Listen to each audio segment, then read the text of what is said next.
সব খবর, কম সময়ের সব খবর একসাথে।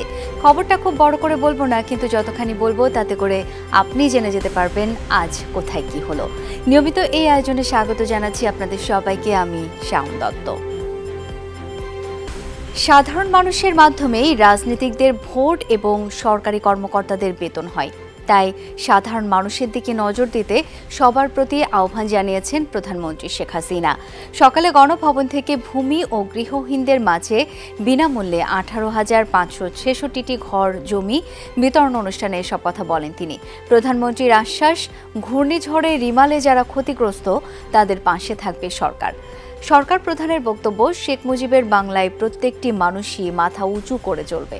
সরকার প্রধান বলেন, বাংলাদেশ কারো মুখাপেক্ষী হয়ে থাকতে চায় না। সরকারের এমন প্রকল্প সফল হলে বাংলাদেশের প্রতি মানুষই স্বাবলম্বী হবে, প্রত্যাশা প্রধানমন্ত্রীর। আমার ঘর ছিল না, আমি এখন চিন্তা করি না আমি পাকা ঘরে আমি থাকতে পারবো। এখন আমি পাকা ঘরে থাকতেছি। মাননীয় প্রধানমন্ত্রী, আমার সুখী যায় না, মনে তোমার জড়ে ধরি আমি কোলাতে, মানে এইরকম হয়েছে মা, আমার কপালে এইরকম দুঃখ মা। কোন কোন এলাকায় কতগুলি ঘর সম্পূর্ণভাবে বিধ্বস্ত হয়েছে, কতগুলি আংশিক বিধ্বস্ত হয়েছে, যেগুলি সম্পূর্ণ ক্ষতিগ্রস্ত তাদেরকে আমরা ঘর তৈরি করে দেব।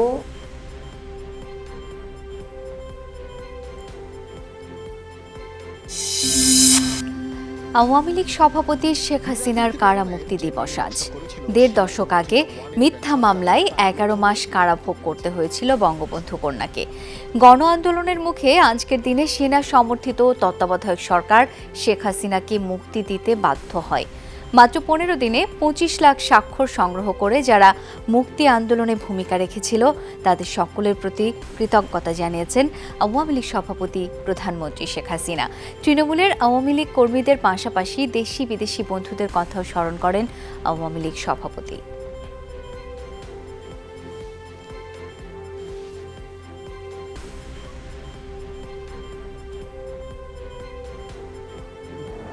তাদের প্রতি আমি কৃতজ্ঞতা জানাই।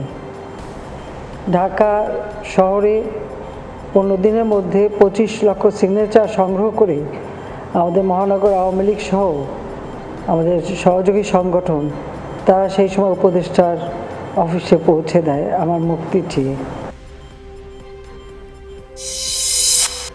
নতুন প্রজন্মকে সমাজ ও রাজনীতি সম্পর্কে জেনে জ্ঞানের ভাণ্ডার সমৃদ্ধ করতে হবে বলে জানিয়েছেন বিএনপি মহাসচিব মির্জা ফখরুল ইসলাম আলমগীর। দুপুরে মানিকগঞ্জ সদরে জেলা বিএনপির তত্ত্বাবধানে স্থাপিত জিয়া স্মৃতি পাঠাগার পরিদর্শন শেষে কথা জানান তিনি। বলেন, শিক্ষার্থীদের গ্রন্থাগারে আসার জন্য উৎসাহিত করতে হবে। সব ধরনের বই গ্রন্থাগারে রাখার আহ্বান জানান মির্জা ফখরুল। বলেন, চিন্তা ও মননে নতুন প্রজন্ম যেন নিজের মতো সিদ্ধান্ত নিতে পারে সে সুযোগ করে দিতে হবে। এ সময় নেতারা বলেন, নতুন প্রজন্মকে সঠিক ইতিহাস জানাতে হবে, দেশ মুক্তিযুদ্ধ ও জিয়া সম্পর্কে সচেতন করতে হবে। লক্ষ্য তো একটাই, সেটা হচ্ছে আপনার এই মানুষদেরকে জিয়া সম্পর্কে জানানো, 1 নম্বর। 2 নম্বর হচ্ছে যে জ্ঞানের ভাণ্ডারকে আরো সমৃদ্ধ করা, এটা আপনার সবচেয়ে বড় জরুরি।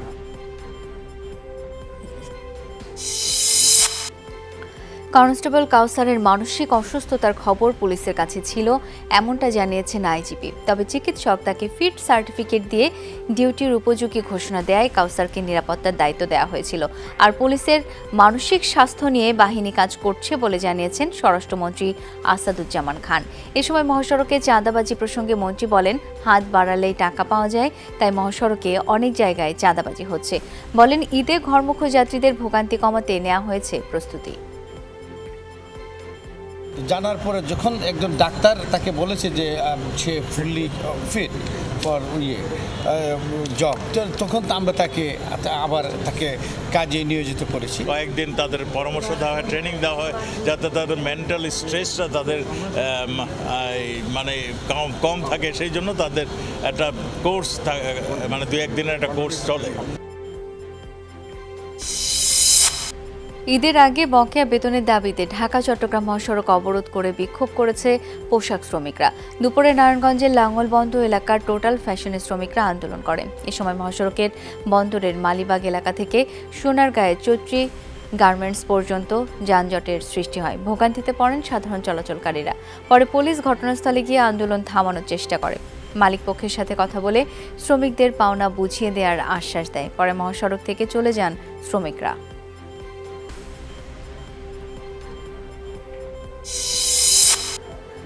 কক্সবাজারের টেকনাফ সেন্ট মার্টিন নৌ রুটে এবার স্পিড বোট লক্ষ্য করে মিয়ানমার থেকে গুলি ছুড়েছে দুর্বৃত্তরা।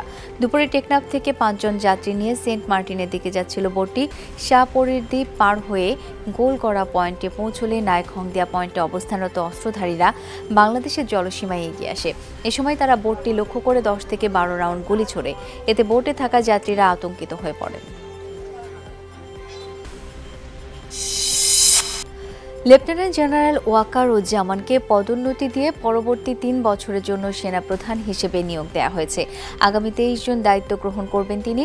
রাষ্ট্রপতির আদেশক্রমে এই সংক্রান্ত প্রজ্ঞাপন জারি করেছে প্রতিরক্ষা মন্ত্রণালয়। Chief of general staff CGS হিসেবে দায়িত্ব পালন করছিলেন ওয়াকারুজ্জামান। প্রজ্ঞাপনে তাকে লেফটেন্যান্ট জেনারেল থেকে জেনারেল পদে পদোন্নতি দেওয়া হয়েছে। 23 জুন দুপুর থেকে এই পদোন্নতি ও নিয়োগ কার্যকর হবে। 1985 সালে ইস্ট বেঙ্গল রেজিমেন্টের সদস্য হিসেবে সেনাবাহিনীতে যোগ দেন তিনি। যুক্তরাজ্যের কিংস কলেজ ও ইউনিভার্সিটি অব লন্ডন থেকে পোস্ট গ্রাজুয়েট ডিগ্রি লাভ করেন ওয়াকারুজ্জামান। কর্মজীবনে সাফল্যের সাথে দায়িত্ব পালনের জন্য সেনা গৌরব পদক এবং অসামান্য সেবা পদকে ভূষিত হন তিনি। বিডিআর বিদ্রোহ দমনে তার ভূমিকা ছিল প্রশংসনীয়। বর্তমান সেনাপ্রধান জেনারেল শফিউদ্দিন আহমেদের মেয়াদ শেষ হবে 22 জুন।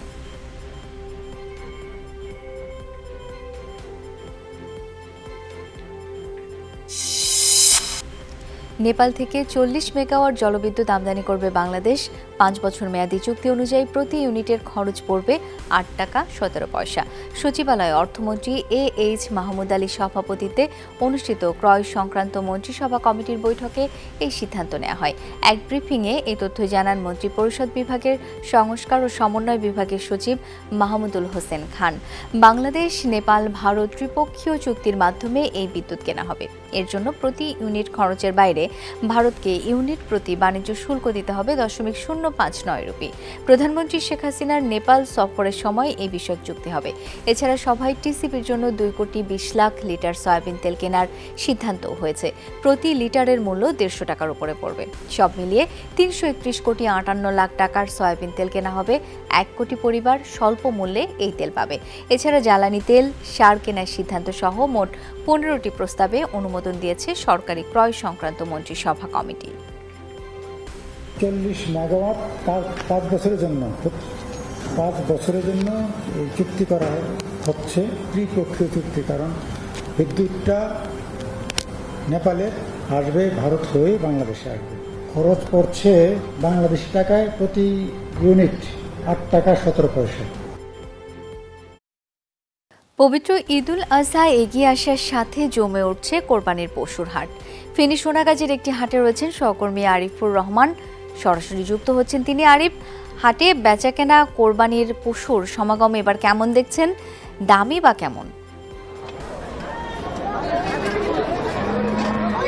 শাওন, জেলা প্রশাসন থেকে 129টি হাট ইজারা দেওয়া হয়েছে। এর মধ্যে ফেনীর সোনাগাজীতে রয়েছে স্থায়ী এবং অস্থায়ী 25টি পশুর হাট। আমি এখন রয়েছি শেখ মোয়াজ্জেম হোসেন উচ্চ বিদ্যালয়ে সোনাগাজীর একটি পশুর হাটে। এখানে এসে আমি যেটি দেখতে পেয়েছি, যেরকম জমজমাট হওয়ার কথা সেরকম এখনও সেটি হয়ে ওঠেনি। এটি না হওয়ার পিছনে যে কারণটি সেটি হচ্ছে যে এখনও অনেক ক্রেতারা হচ্ছে যে বাজারে আসেনি, কিনছে না, এবং কি যারা কোরবানি দিচ্ছে তারা কিন্তু বাজার থেকে কোরবানি গরু কিনছে, এবং কি যারা শরিক তারা কিন্তু সেভাবে এখনো বাজারে আসেনি।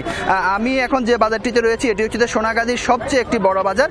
সে বাজারের একজন হচ্ছে যে পরিচালনা কমিটির সভাপতি এবং স্থানীয় ইউনিয়ন পরিষদের চেয়ারম্যান এখানে রয়েছে।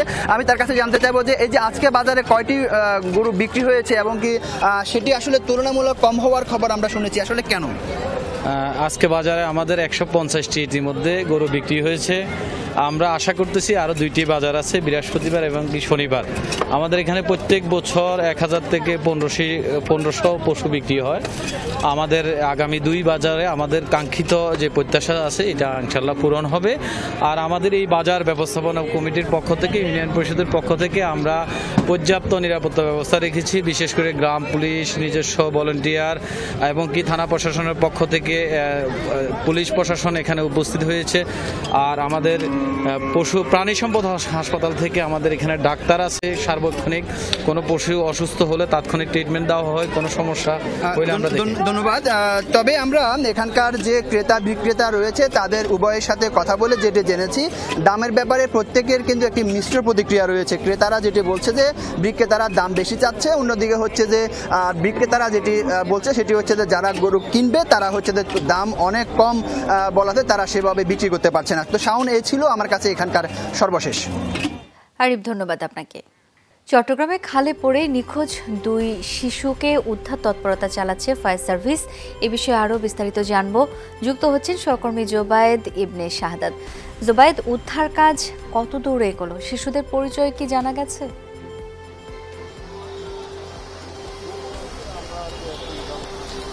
আমরা যেটা জানতে পেরেছি, এখানে প্রায় 4:30 নাগাদ 3জন শিশু এই খালে গোসল করতে নামে এবং গোসল করতে নামার পর যে স্রোতটা ছিল সুইচ গেটের, জোয়ারের যে স্রোতটা, সুইচ গেটটা অর্ধেক খোলা ছিল, যার কারণে কিন্তু জোয়ারের স্রোতটা খুবই বেশি ছিল এবং সেই স্রোতটার যে কারেন্টে, সেই কারেন্টে কিন্তু 2জন শিশু পানিতে তলিয়ে যায়, যার ফলে তাদের এখন পর্যন্ত খোঁজ পাওয়া যায়নি এবং তাদের উদ্ধার তৎপরতা চালানোর জন্য ফায়ার সার্ভিসের যিনি কর্মী তারা আছেন, আমরা তাদের কাছে একটু যেতে চাই। একটু আমাদেরকে বলবেন যে আপনারা এখন পর্যন্ত উদ্ধার তৎপরতা কতটুকু শুরু করতে পেরেছেন কিনা বা কবে নাগাদ আপনারা এটা শুরু করছেন?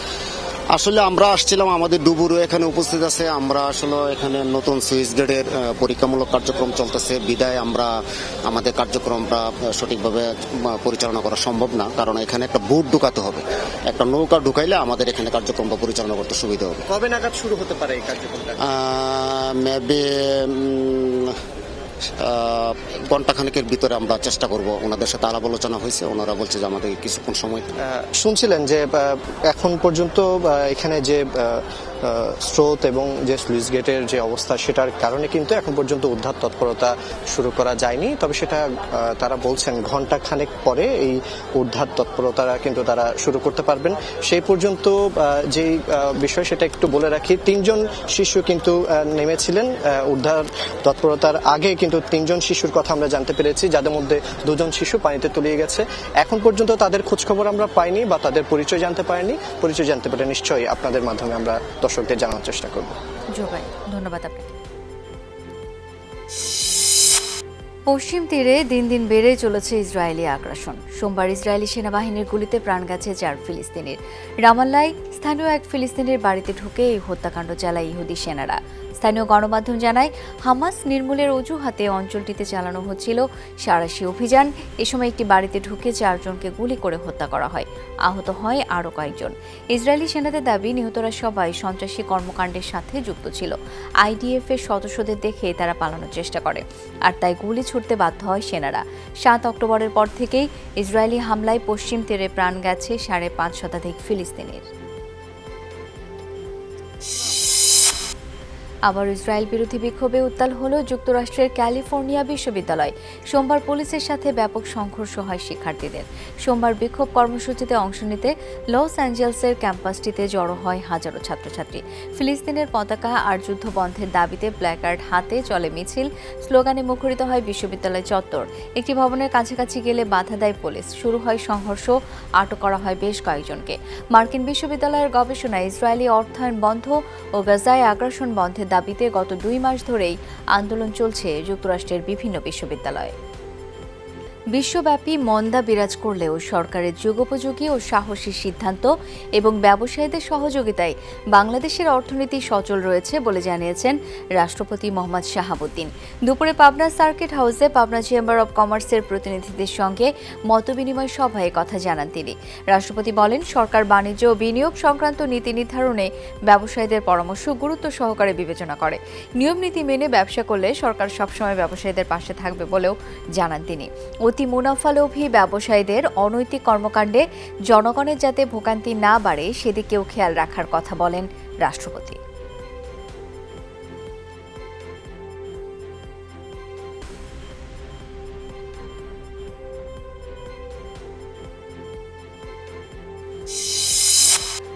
সারা দেশে কত রোহিঙ্গাকে ভোটার করা হয়েছে তদন্ত করে তার তালিকা দাখিলের নির্দেশ দিয়েছেন হাইকোর্ট। আগামী 8 আগস্টের মধ্যে এই তালিকা দাখিলের জন্য নির্বাচন কমিশন, স্থানীয় সরকার সচিব, কক্সবাজারের ডিসি সহ সংশ্লিষ্টদের নির্দেশ দেওয়া হয়। মঙ্গলবার বিচারপতি নাইমা হায়দার ও বিচারপতি কাজী জিনাত হকের হাইকোর্ট বেঞ্চ এই আদেশ দেন। আদালতে রিটের পক্ষে শুনানি করেন অ্যাডভোকেট মোহাম্মদ সিদ্দিকুল্লাহ মিয়া। রাষ্ট্রপক্ষে শুনানি করেন deputy attorney general Amit Dasgupta. পূর্ব শত্রুতার জেরেই নড়াইলের নড়াগাতি থানার শেখ আনিসুর রহমানকে হত্যা করা হয়। সকালে এই তথ্য নিশ্চিত করে র্যাব। সোমবার রাতে রাজধানীর শাহবাগ থেকে মূল পরিকল্পনাকারী সহ 13 জনকে গ্রেপ্তার করা হয়েছে। র্যাব 3-এর অধিনায়ক লেফটেন্যান্ট কর্নেল ফিরোজ কবির জানান, নিহতের ভাই শেখ সোহেল রানা স্থানীয় ইউনিয়ন পরিষদের মেম্বার। পরাজিত প্রার্থী জুলফিকারের ধারণা ছিল আনিসুর রহমানের জনপ্রিয়তার কারণেই সোহেল রানা বারবার নির্বাচিত হয়, তাই নির্বাচনে পরাজিত হয়ে আনিসুরকে সরিয়ে দেওয়ার পরিকল্পনা করে জুলফিকার। সেই অনুযায়ী 31 মে বিকেলে আনিসুরকে স্থানীয় একটি ইটভাটায় ডেকে নেয়। সেখানে কয়েক ভাগে অবস্থান নেয় হত্যাকারীরা। টের পেয়ে আনিসুর নিজেকে বাঁচাতে একটি বাড়িতে আশ্রয় নেয়, কিন্তু অবস্থান নেওয়া জুলফিকার সহ অন্যরা আনিসুরের হাত পায়ের রক কেটে দেয়। পরে অন্যরা শেলোপাতারি কুপিয়ে তার মৃত্যু নিশ্চিত করে পালিয়ে যায়। মূলত জুলফিকারই প্রথমে হাত এবং পায়ের রক কেটে দেয় এবং ওই সময় অবশিষ্ট যেই 13-14 জনের যে দল তারা এসে উপস্থিত হয় এবং তারা দেশীয় অস্ত্র দিয়ে কুপিয়ে বিভিন্ন স্থানে জখম করে এই হত্যাকাণ্ডের কাজটি নিশ্চিত করে। আমরা যে 13 জনের যেই কিলিং গ্যাংকে গ্রেফতার করতে সক্ষম হয়েছি, তাদেরকে গ্রেফতার পরবর্তী যে আইনানুগ প্রক্রিয়া সেটি আমাদের চলমান রয়েছে এবং আমরা তাদেরকে আজকে নড়াইলে পুলিশের নিকট হস্তান্তর করব। গাইবান্ধার সাদুল্লাপুরে স্কুলে ঢুকে 5 ছাত্রীকে ছুরিকাঘাত করেছে বহিরাগত এক নারী। সকালে জামালপুর বালিকা উচ্চ বিদ্যালয়ে এই ঘটনা ঘটে। আহতরা সবাই 6ষ্ঠ শ্রেণীর শিক্ষার্থী। তাদের মধ্যে 3 জনকে হাসপাতালে ভর্তি করা হয়েছে, বাকিরা প্রাথমিক চিকিৎসা নিয়েছে। প্রত্যক্ষদর্শীরা জানান, ক্লাসে বসেছিল ছাত্রীরা। এ সময় অতর্কিত জান্নাতি আক্তার নামের ওই নারী হামলা চালায়। তাকে আটক করে পুলিশে দিয়েছে স্কুল কর্তৃপক্ষ। গয়েশপুর এলাকার আশিক মিয়ার স্ত্রী জান্নাতি, তাকে মানসিক ভারসাম্যহীন বলে দাবি স্বজনদের। পুলিশ বলছে ঘটনাটি খতিয়ে দেখা হচ্ছে। তাওহিদ হৃদয় এবং মাহমুদুল্লাহ রিয়াদের দারুণ প্রচেষ্টার পরও দক্ষিণ আফ্রিকার সঙ্গে জেতা হলো না বাংলাদেশের। প্রথমবারের মতো টি-20তে তাদেরকে হারানোর প্রায় কাছাকাছি ছিলেন শান্ত ও সাকিবরা। তবে সুযোগ কাজে লাগানো উচিত ছিল বলে মনে করেন অধিনায়ক শান্ত। অন্যদিকে জয় পেলেও ম্যাচটাকে স্নায়ু খুঁই মানছেন দক্ষিণ আফ্রিকান ব্যাটার ক্লাসেন। বলেছেন, জিততে পারত যে কোনো দলই। ম্যাচটা আমাদের জেতা উচিত ছিল। শেষ 2 ওভার তারা সত্যিই ভালো বোলিং করেছে। ক্রিকেটে এটা হতেই পারে। রিশাদ সে খুব ভালো বল করেছে, কঠোর অনুশীলন করেছে। আশা করি সে এমনটা চালিয়ে যাবে। সব সমর্থকদের ধন্যবাদ। আশা করি তারা উইন্ডিজেও আসবে। হৃদযন্ত্রের জন্য সত্যিই চ্যালেঞ্জিং ছিল। ব্যাটাররা চাইবে যত দ্রুত সম্ভব এখান থেকে পালাতে। এখানকার কন্ডিশন একেবারে ভিন্ন। দু দলের যে কেউই জিততে পারত। স্মার্ট ক্রিকেট খেলেই জিততে হয়েছে আমাদের। বাংলাদেশের বোলাররা আমাদের দারুণ ভুগিয়েছে। রাজধানীর শ্যামলী হাউজিং এলাকায় সিলিন্ডার লিকেজে মৃত্যুর ঘটনায় একজনকে আটক করা হয়েছে। মৃত ব্যক্তির নাম কবির হোসেন। তাছাড়া সোহরাওয়ার্দী হাসপাতাল ও ঢাকা মেডিকেলে চিকিৎসা নেন অসুস্থ 30 জন। প্রত্যক্ষদর্শীরা জানান, মঙ্গলবার ভোরের দিকে ভাঙাড়ি দোকানে কাজ করছিলেন কর্মচারীরা। পুরনো একটি সিলিন্ডার কাটার চেষ্টা করলে বের হয় বিষাক্ত কেমিক্যালের গ্যাস। এদিকে সকালে ঘটনাস্থলে আসে সিআইডির ক্রাইম সিন ইউনিট। তারা জানান, কী ধরনের গ্যাস ছিল তা পরীক্ষা করা হচ্ছে।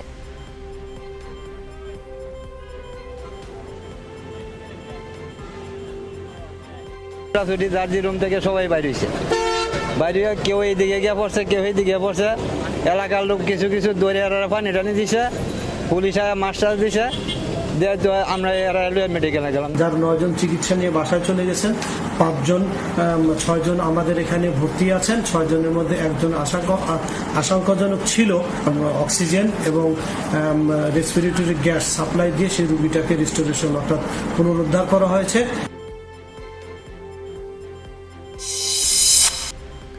ফুটবলের খবর। বিশ্বকাপ ও এশিয়ান কাপ বাছাই পর্বের ম্যাচে আজ লেবাননের বিপক্ষে মাঠে নামবে বাংলাদেশ। কাতারে বাংলাদেশ সময় রাত 10টায় লেবানিজদের মুখোমুখি হবে জামাল ভুঁইয়ার দল। বাছাই পর্বে গ্রুপ আই এতে আছে বাংলাদেশ লেবানন। শেষ 5 ম্যাচের একটিতেও জয়ের মুখ দেখেনি বাংলাদেশ। 1 ম্যাচ ড্র করে মাত্র 1 পয়েন্ট নিয়ে টেবিলের তলানিতে লাল সবুজের দল। সবশেষ ঘরের মাঠে 2-0 গোলে অস্ট্রেলিয়ার কাছে হেরে যায় মুরসালিন রাকিবরা। নিজেদের শেষ ম্যাচ, তাই অন্তত একটি জয় পেতে মুখিয়ে আছেন জামালরা। 3 পয়েন্ট নিয়ে বাংলাদেশের উপরেই লেবানন। অতীতে 4 বারের দেখায় লেবাননকে মাত্র 1 বার হারাতে পেরেছে বাংলাদেশ। 2 হারের পাশাপাশি ড্র হয়েছে একটি ম্যাচ। ইসরায়েলি মিসাইল হামলায় প্রাণ গেছে হিজবুল্লাহর 3 সদস্যের। এই তথ্য জানিয়েছে বার্তা সংস্থা এএফপি। জানা যায়, লেবাননের উত্তরাঞ্চলে হিজবুল্লাহর ট্যাঙ্কারের বহরে হামলা চালিয়েছে আইডিএফ। কমপক্ষে 9টি মিসাইল আঘাত হানে ট্যাঙ্কারের বহরে। ক্ষতিগ্রস্ত হয় একটি ভবনও। ইসরায়েলের দাবি, সোমবার রাতে ইসরায়েলের একটি সামরিক হেলিকপ্টার ধ্বংস করেছে হিজবুল্লাহ। তারই জবাব দিতে এই হামলা চালিয়েছে। গাজা ইসরায়েলি আগ্রাসন শুরুর পর থেকেই উত্তেজনা চলছে ইসরায়েল লেবানন সীমান্তে। 8 মাসে প্রাণ গেছে 3.5 শতাধিক লেবানিজের। ইসরায়েলি সামরিক বাহিনীর গোপন গোয়েন্দা ঘাঁটিতে ব্যাপক হামলা চালিয়েছে হিজবুল্লাহ গেরিলারা। এই সংক্রান্ত একটি ভিডিও প্রকাশ করেছে আন্তর্জাতিক বার্তা সংস্থা ইরনা। প্রতিবেদনে বলা হয়, সীমান্তবর্তী মেসকাফ শহরের 2টি ঘাঁটি লক্ষ্য করে চালানো হয় এসব হামলা।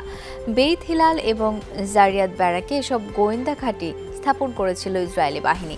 সেখান থেকে চালানো হতো গোয়েন্দা কার্যক্রম। ভিডিওতে দেখা যায়, নিজস্ব ক্ষেপণাস্ত্র ছুড়ে এসব ইসরায়েলি স্থাপনা ধ্বংস করছে হিজবুল্লাহ। হামলার পর বেশ কয়েকটি স্থাপনায় আগুন ধরে যায়। ইসরায়েলের হাইফা বন্দর লক্ষ্য করে হামলা চালিয়েছে হিজবুল্লাহ গেরিলা।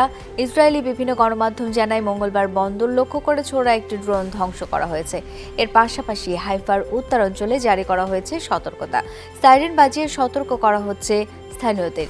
এর মধ্যে সামাজিক যোগাযোগ মাধ্যমে ভাইরাল হয়েছে হামলার দৃশ্য। এতে জাহাজসহ বন্দরের বিভিন্ন স্থাপনায় আগুন জ্বলতে দেখা যায়। যদিও এসব ভিডিও সত্যতা যাচাই করা সম্ভব হয়নি।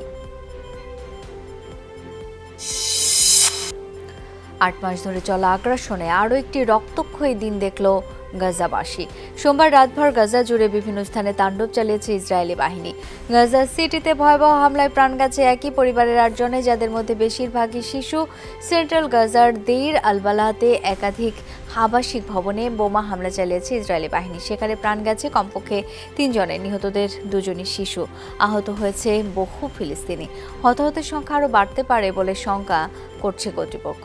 8 মাস ধরে চলা ইসরায়েলি আগ্রাসনে প্রাণহানি বেড়ে দাঁড়িয়েছে 37,124-এ। দেশের অর্থনৈতিক ও শিল্প বৃদ্ধির জন্য অনুকূল পরিবেশ তৈরিতে সরকার যে গুরুত্ব দিচ্ছে তার উদাহরণ বলে মন্তব্য করেছেন বস্ত্র ও পাট মন্ত্রী জাহাঙ্গীর কবির নানক। দুপুরে বাংলাদেশ অ্যাপারেল এক্সচেঞ্জ আয়োজিত 2nd বাংলাদেশ সার্কুলার ইকোনমি সামিটে প্রধান অতিথির বক্তব্যে এসব কথা বলেন তিনি। মন্ত্রী বলেন, দেশের পোশাক উদ্যোক্তারা সীমিত সম্পদ ব্যবহার করে যেভাবে রপ্তানির লক্ষ্যমাত্রা অর্জন করছে তা প্রশংসার দাবি রাখে। All signify the importance the government is giving to create the conducive environment for the country's economic and industrial growth. নীতি নির্ধারকরা যতদিন সাধারণ মানুষের কাতারে এসে স্বাস্থ্যসেবা না নিবেন, ততদিন এই খাতে মানুষের কষ্ট আর পকেট কাটা রয়ে যাবে। স্বাস্থ্য খাত সংশ্লিষ্টদের এক গোল টেবিল আলোচনায় উঠে এসেছে এমন আরও নানা সংকটের কথা। প্রস্তাবিত বাজেটে স্বাস্থ্য খাতের বরাদ্দ সহ নানা বিষয়ে আলোচনা হয় গোল টেবিলে। বিশ্ব স্বাস্থ্য সংস্থার মতে চিকিৎসা ব্যয়ের সর্বোচ্চ 30% রোগীর পকেট থেকে যেতে পারে, অথচ বাংলাদেশে 70% খরচ রোগীর। তাই স্বাস্থ্য খাতে শৃঙ্খলা ফেরাতে দুর্নীতি বন্ধ ও সুষ্ঠু ব্যবস্থাপনার পরামর্শ দেন তারা। তার শরীর স্বাস্থ্য প্রচন্ড শুকিয়ে যাচ্ছে, কথা বলতে পারছেন না, কষ্ট হচ্ছে। একদিন বললাম যে কি হয়েছে, লজ্জায় বলতে পারেন নাই যে এই ডায়াবেটিসের ওষুধ রেগুলার খাওয়ার জন্য ওনার আর্থিক সঙ্গতি নাই, সুতরাং রেশন করে করে ডায়াবেটিসের ওষুধ খাচ্ছেন। পাবলিক যে জায়গাগুলোতে যারা বসে আছেন তারাই কিন্তু প্রাইভেটের সার্ভিসটা দিচ্ছেন। আমার কেন এত খরচ বেড়ে যাচ্ছে? নির্ধারকরা যদি বাংলাদেশে স্বাস্থ্য সেবা নেন তাহলে হয়তো সমাধান হবে। আসলেই হবে।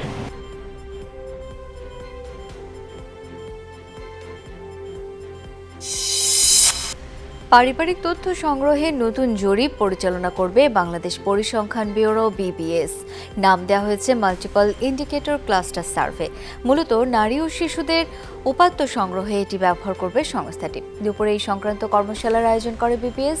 জানানো হয় জাতিসংঘ ও বিশ্ব ব্যাংকের সহায়তায় এই জরিপ পরিচালনা করবে পরিসংখ্যান দপ্তর। বিশ্লেষণ করা হবে পানি, স্যানিটেশন, পুষ্টি, শিক্ষা সহ 200টি সুযোগ। বিবিএস সচিব জানান, একটি জরিপ করে সব উপাত্ত সংগ্রহের সক্ষমতা এখনো কোনো দেশের হয়নি, তাই সরকারকেও আলাদা কর্মসূচি গ্রহণ করতে হয়। নতুন জরিপে রক্তশূন্যতা ও রক্তে সীসার পরিমাণের মতো তথ্য থাকবে বলে জানান তিনি। যার যে কাজটি যে কাজটি করতে পারে তাকে যেন সেই জায়গায় দিই, আমরা যেন মিসম্যাচ করে কোনো কাজ না করি, তাহলে আমাদের তথ্যের বিভ্রান্তি হবে। আর তথ্যের বিভ্রান্তি হওয়া মানে আমাদের সার্বিকভাবে সব ক্ষেত্রেই আমাদের বিভ্রান্তির শিকার হতে হবে।